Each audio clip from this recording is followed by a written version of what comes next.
The aerial bombardment of the country by Russian and Syrian government warplanes is relentless.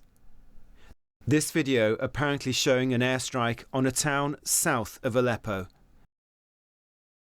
The man filming says it's the 6th time they've been hit in recent days.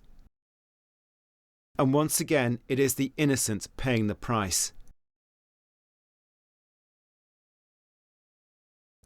Her name is Aya. She says her home was attacked and she calls out for her father. Where is my daddy?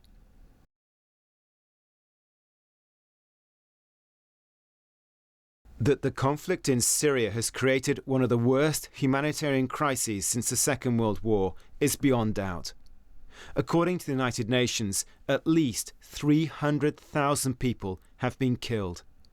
4.8 million have fled the country, becoming refugees, while almost 9 million others have fled their homes for safer parts of Syria.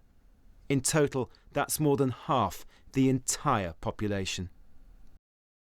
Right now, much of the heaviest fighting is here in the northern city of Aleppo.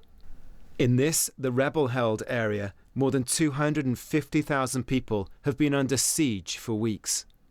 Hospitals and water supplies amongst the many targets systematically bombed by Russian and regime planes since the collapse of the tentative ceasefire last month. Many believe these amount to war crimes, including the MP behind today's emergency debate in Parliament, who says Russia is acting like Nazi Germany. First of all, we should single Russia out as a pariah. The Kremlin, like any bully, craves relevance and is winning as long as no one stands up to them. Russia must be confronted for its attacks on innocent civilians, confronted both diplomatically and using hard power, sanctions, economic measures, and we must seek to build support for multilateral military action to discharge our responsibility to protect. Many MPs from different parties agreed with his idea of setting up a no-fly zone to protect the Syrian people. But in response, the Foreign Secretary warned it could have enormous consequences.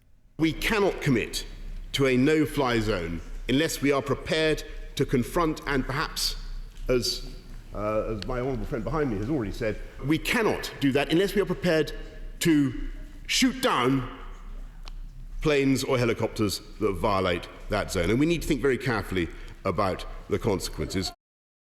And Russia's showing no sign of backing away from its bombardment of eastern Aleppo.